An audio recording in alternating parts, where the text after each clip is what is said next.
help you. Oh my goodness, I've got donuts being delivered right now. Hang on a second. Yes, get the donuts. Hi. Oh my God, So giant jealous. cookie. Where's Will? Where's Will? Hey Harvey, how you doing? It brings a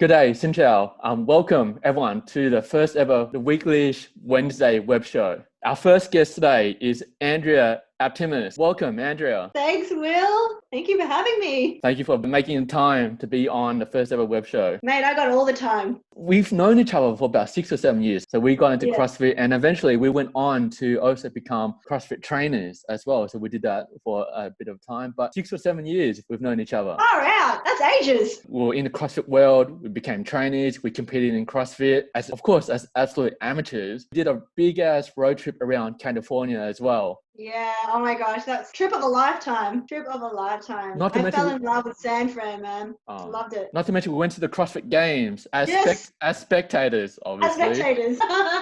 Spectators and couch potatoes. That was amazing too. Definitely was. And for you, you've always had a PT background. You've always done like group classes, and from CrossFit, from working in the PT, the fitness industry, you've eventually went on to form your own business in group training as well. Can you talk a bit about your business at the moment? So I spent a few years working for other people, working for other outdoor franchises. I worked in gyms, I worked for CrossFit boxes. And I guess every time I thought I found my dream job, it was kind of like a circle trying to fit into a square. It just didn't feel quite right. And so when I moved up to Pascoe Vale, I was still working in Williamstown, which is a bit of a hike to be driving up and back, especially for split shifts, driving in the morning, driving back, driving in the evening, driving back.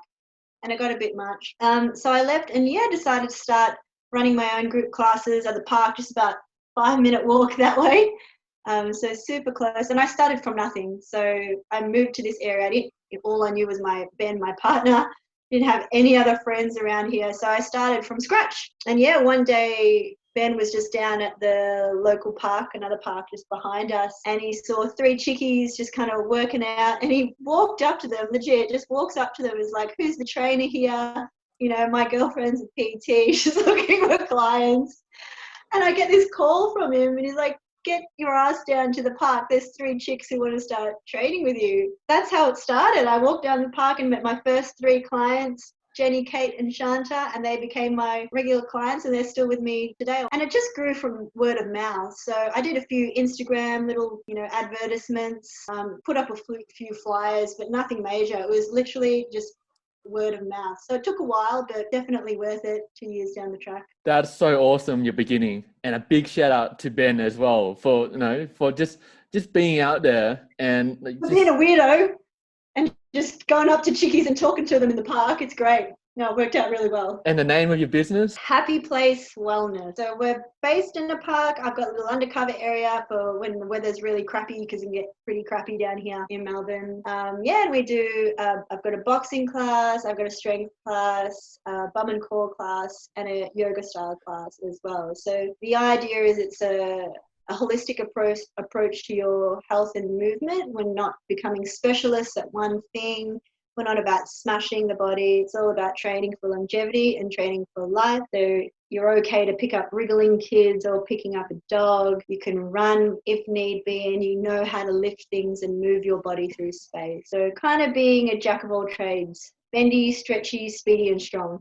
When you didn't have any members, started from scratch, and up until now, how long has that been and how many members do you have now? Just over 2 years now, which is pretty cool. Starting from 0 now, I've got about just over 20 regular monthly members, but then I've got about a dozen casual members regular casual members, I should say, that I see weekly, but maybe just once or twice a week. I guess expand and be bigger than I am, but I'm pretty happy with where I'm at. I'm pretty proud to say that I have almost 100% retention. So if people come and try out my classes, for the most people, let's say 9 out of 10, maybe not 100%, 9 out of 10 will continue to train, whether that's 4 or 5 times a week or 1 or 2 times a week. So quality, not quantity, eh? That's pretty incredible, especially in the fitness industry, to have such a high retention rate. Something I definitely want to focus on. Like I've worked for, gyms and fitness companies where it was all about how many can you get in if they stay. Obviously, that's the goal. It's a bonus, but don't worry, we've got another 28-day challenge coming. Like it never sat well with me because, there's only, of course you can help someone within that 28 days, but the idea is you're making change for life and continuing to help them. And if it gets to the point where they honestly feel like they don't need me or any other PT, go for gold. But I'd rather watch these people grow and continue to progress. And and they're friends as well too. So they're not people that I so easily discard or want to let go. Can you tell us about broadly, like the age range and the type of community that you've built up so far? So majority female. I've had the odd bloke come on down. Partners sometimes join us, but mainly female, usually around the kind of mid-20s up to 60 and beyond. So it's pretty broad. Like I'd say most of them are around my age. So I'm 36. I turned 37 soon. That's why I'm confused. Most of them are around my age or older, I would say. See, you're middle-aged. You're a refined woman. In regards to the COVID-19 situation and especially how it's impacted small businesses and what's going on there, what the government implemented to slow down the spread and what that's meant for small businesses in Australia. So the government implemented stage 3 a little while ago, which means we can only leave the house for one of 4 reasons. Your work, it's essential work and you can't work from home, medical care, groceries, and then your daily exercise, but local exercise. A lot of shops are limiting how many people can come in. Most shops, it's just a 1 in, 1 out. There's a lot of small businesses who have no option but to completely close. There's no way for them to transition their business online or adapt it to continue. I know a lot of local shops around here are delivering, which is really cool. I've ordered some donuts from Ascot Vale today, Mr. Nice Guy's Bakery. I'm very excited. I've spent about $50 on donuts and cupcakes. They're coming today. One of my members who runs an ice cream store, they're delivering now. So a lot of businesses have been able to pivot their how they operate to continue to operate. So obviously for me, pretty lucky that I am able to continue my work pretty much exactly the same, just in a virtual format. But obviously for a lot of people, it's a major disruption. Kids are staying home, so it's online learning unless they are children of essential workers. Like you said, a lot of businesses where they can are offering takeaway and delivery services. But as you've probably seen, not all businesses can go online. But you've been able to adapt your business and bring your business online with your virtual coaching. So can you tell us a bit about that? So when stage 2 kicked in, so there was a limitation to how many people we could have in our classes. Luckily, my classes are pretty small anyway, so it really didn't affect me.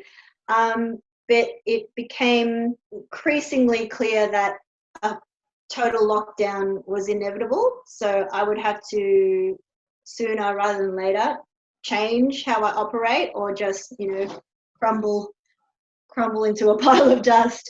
So when stage 2 was came into force, I started to transition online. So I started saying, hey guys, tomorrow this session is going to be a Zoom session. It's not going to be out in the park. Just for me to get practice in and to get my members used to seeing me on a screen while we still had the opportunity to see ourselves in the park. So it was all about transitioning gently. I didn't want to be forced into a position where I had to change suddenly, and I haven't had everything set up and it would be literally changing from one to another. I really wanted it to be gentle, both for me and my sanity, and for my members as well. So yeah, we slowly transitioned, and then by the time stage 3, we were already purely online anyway. It got to the point too where I was increasingly uncomfortable with being in the park, even though we were a small group, even though it was technically still allowed. I wasn't feeling comfortable with people coming and gathering under my hat. Yeah, pretty much wanted to get out of the park as quickly as possible. So we did. And what was it like for you bringing your business online? How was that transition for you?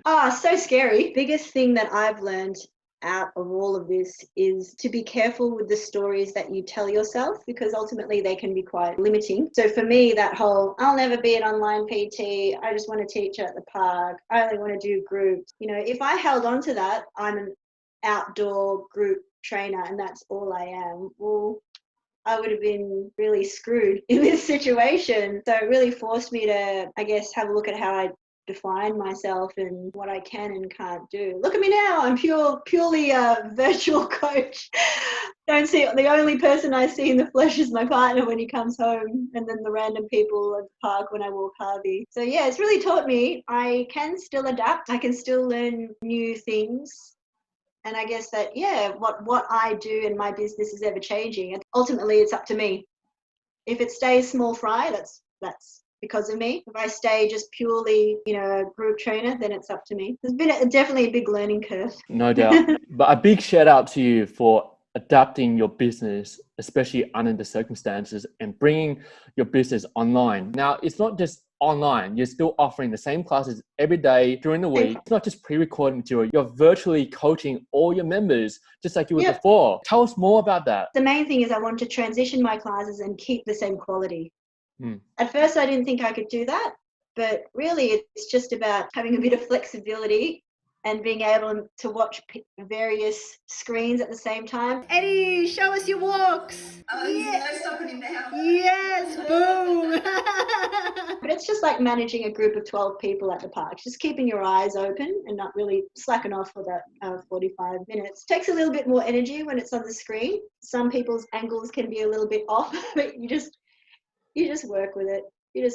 Well, this is my studio, aka the front bedroom with no bed. That's Harvey, by the way, my dog. So I set up there on my mat, and obviously I'll be set up there, and then I'll come forward and I'll be checking everybody's form. I'll be saying, Will, eyes up, chest up. And it's a bit strange, and it's a bit of up and back for me, and a bit of fiddly, you know, like fiddling around in the beginning, making sure everybody's got the right angle. But the idea is it's like I've got eyes in their living room or in their backyard or whatever. And yeah, it was really important for me that I keep the timetable exactly the same as well. So I still have 6 a.m. classes, 4 of those. I still have my 4 9:30 classes, still got my 4 6 p.m. classes. I've added a midday class. I've still got my Saturday class. For the most part, everybody has continued with their own schedule. So if they were an evening person, they're still doing the same classes. So I really wanted to offer my guys consistency, and I wanted as little to change as possible. Really, honestly, the only thing that's changed is that we're online. Everything else is exactly the same in terms of quality, style. I still say the same bad jokes. We still get kids and puppies running through our classes. Everything's exactly the same. That's incredible. And especially just to re-emphasize like your retention rate and just the value you're offering to your members who are paying, especially during this difficult financial time. I mean, hats off to you once again, Andrea. Oh, and thanks, you and your business. Thank you. Can you tell us about the process of your transition? Did it come naturally to you, or did you have to go to other external resources for you to bring your business online? It did not come naturally to me. Definitely not. You know, I think like you, I listen to a lot of motivational stuff. I love Gary Vee, who I'm pretty sure you introduced me to him, and I can just listen to him all day. So when all this started happening and I started freaking out about what the going to happen to my business, you know, I was listening to them, and you know, they were really firing me up, but at the same time, it wasn't really as specific to my situation, as helpful as they are in, you know, helping you get some perspective and getting you motivated and stuff. But at the end of it, I was still kind of like, now what do I do? I was so clueless. But I followed an awesome chickie called Dugard on Instagram, and I've done a face-to-face course with her before and really liked her.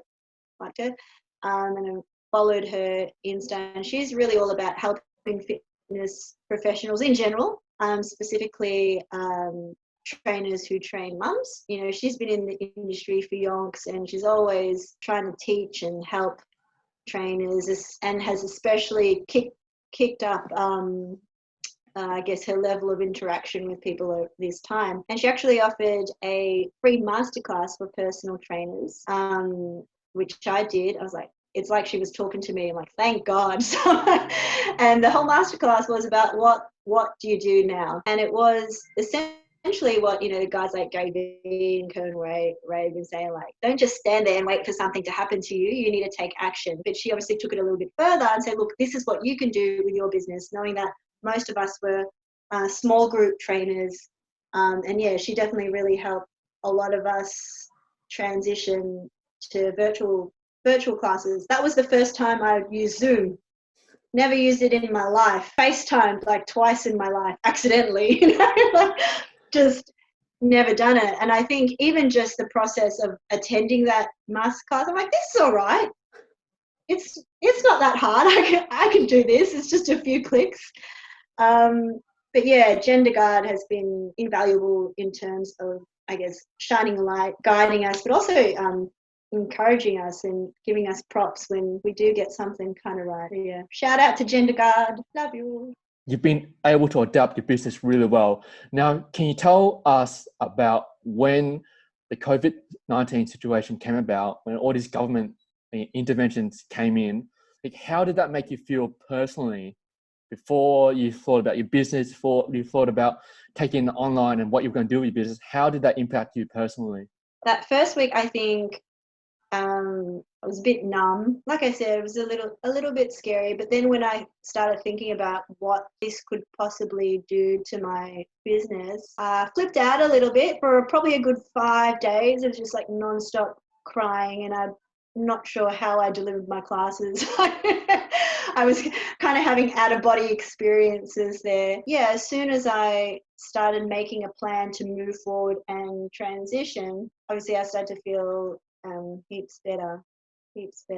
But I think it's that initial, oh my God, this is happening to me. I can't do anything about it. Of course you're going to freak out. You have, your body, nervous system has no other option to freak out. But yeah, once I started making a plan, it's still there. The anxiety is still a little bit there. You don't know what's going to happen tomorrow, but there's a lot of people in a shittier position than I. And what is the current situation that the government has set out? How much longer do you think this will be going on for? And how is your business placed going forward? Well, I'm pretty lucky how I'm set up now.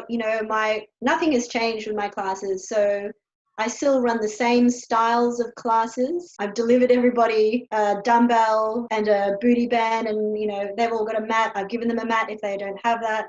So everybody's still training exactly the same. It's the exact same timetable. I've even added in a Thursday lunchtime sesh. So for my girls, nothing has changed in terms of their daily routine. So we're just going to keep chugging along. With our timetable. The government has said we're going to be in this stage 3 restriction, so not being able to leave the house unless it is one of those 4 reasons. We're going to be in this posse till May, at least. But yeah, at this stage, I can keep operating in this way. There's no time limit on how I run these classes. When we're allowed back into the park, we'll just go straight back into the park and keep on moving forward. And how many classes are you running each week? 14 on my timetable for Pascoe Vale, which is where I'm based. Now I get to see, I've got an old set-in crew that I see once a week, and I've got a couple of one-on-ones and two-on-ones as well, people that I've reconnected with that I haven't seen in a very long time, and the situation has allowed us to reconnect, which has been great. From your experiences transitioning your business online, what would you like to share with other business owners? From my experience, God, if I can do it, anybody can do it. If you have a computer and the internet, and there is a way for you to transfer your business online, so even if it's group training, personal training, whether it's teaching swimming, if there is a will, there is a way. If there's the internet, there is a way. What has the feedback been from your members? Pretty awesome. I think when I announced that we were going to be going virtual, there was a lot of relief, I think. So, that anxiety that I was feeling down in the park, obviously that wasn't limited to me. They were feeling it as well. So I guess being able to continue our classes as normal, just from the safety of home, was they're really grateful for that opportunity. And I guess with a lot of them working from home now, and a lot of them with kids at home, any kind of normalcy or routine, they're very grateful for.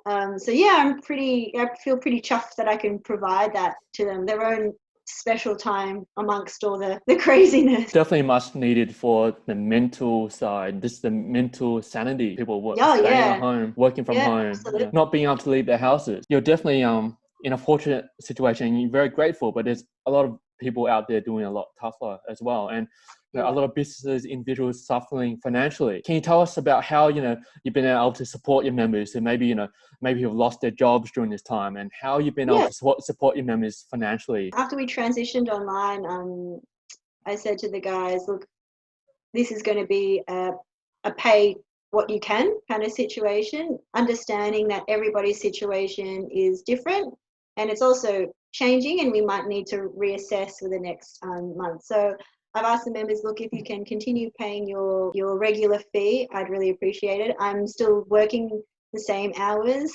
probably putting more effort into planning classes and follow-up. So from my end, it's the same. And I believe that I'm still offering the same product and the same care and the same amount of classes. Been a few in my group who have lost jobs, partners who've lost jobs. So I've worked out different situations, different payment options for those situations as well, just to keep them moving. And what has your retention rate been during this difficult time? Pretty much everybody who's trained with me previously is now online. There's one or two that I'm chasing up, but their lives are a little bit hectic. Would say 98%. Yep. Which is absolutely incredible, especially in the fitness industry and especially during the circumstances as well. So, well done to you. That's awesome. Thanks, man. And I find there's some girls, I said to them, I'm seeing you more now on screen than I was down at the park. And so we laugh about it, but I guess, again, everybody's situations are different. There's people who have younger kids that might need a little bit more attention. Some are older and they're doing fine, locked in their room. So I'm seeing some more now than ever. Some businesses have been able to adapt more than others. But one of the main things for individuals and members during this time, if they're paying for something during these financial hardships, is that for them, their money is going to a business or owner, which they're seeing value for. Now, can you talk about the value you're offering during these difficult times to your members? Good question. That's something I thought a lot about when I was transitioning to virtual format. Like I said, I didn't want the quality to slip at all. In the back of my mind, I knew if I felt like my virtual classes sucked and I didn't feel like I was helping people, I would have pulled the plug. I probably would have pulled the plug. There's no way I continue. But the coaching is the same. I'm still interacting with everybody individually. I'm still following them up if they don't rock up to class. The styles of classes, they still move some weights. They still shadow box. They might not be able to punch pads. Beautiful. Using our feet a bit more now. Jab, jab, cross. Step forward for another cross. Everything is still the same, and I've added another class to my sessions. And if this goes on any longer, I'll probably add another class. So, a lot of my members are paying the same, but they're still getting the same value, the same personal attention, and the same opportunity for growth in the classes. And they're still able to stay connected with each other, which is just as important as staying connected with me, I think. So I let some chats happen during my class. And that's the thing, a lot of classes, you come in and you've already been muted before you can say hello, which it's different. I've gone to classes where there's 89 people doing this yoga class. That's a bit different. But, because my classes are small and at this stage, I'm not taking any new members. So I've said that to my members, this isn't a time that I'm going to be growing my business and adding new people into the mix. It's the time that I focus on you guys and get you guys through this as well. So I've done my best to maintain the quality and value, and even trying to offer more. Obviously now more than ever, I'm trying to make my classes awesome and still trying to offer them the variety across the week as well. So when the shit hit the fan, I was kind of like, well, that's me done. Believing in yourself a little bit, understanding that I can change. And if I do pull my finger out and take some action, I will change my current situation. But ultimately, it's completely up to me. You can bitch and moan, but if you keep bitching and moaning, your situation isn't going to change. I could very easily, shut down my business and say, well, that's me done. And it'll be nobody's fault. It won't be Corona's fault. It won't be, anybody else's fault but my own. So I think it's taking personal responsibility and knowing that there's a lot of people in, shittier situations, than me, that where their partners lost work, they're not able to transition. So I looked at all those other stories thinking, shit, I'm in a good position. I just need to pull my finger out. I'm in control of where this goes. I have more opportunities than so many other people. So, pull my finger out and move forward, really. And there's so many people who don't have that option. There's, I don't have kids. I don't have little ones relying on me. They're not home, me having to homeschool them and run my business. I couldn't imagine what that is like. I know a lot of my members are in that position where they're working full time. They've got their kids in the lounge room. They're trying to homeschool them whilst run their own businesses. I just shout out to them. And they're the ones that are still coming to training, you know what I mean? I'm grateful for my health. I'm grateful that my business is still chugging along. I'm grateful that I can still stay connected with friends and reconnect with old friends. Still got my dog. He's there. Thank you, Andrea, for being the very first guest of the Weekly-ish Wednesday web show. Down my dog, up dog there. All the dogs. All right, take care, Andrea. Stay safe. Stay well. Thanks, Will. Talk to you again. Bye, Harvey. Cheers, Harvey. Cheers, Andrea.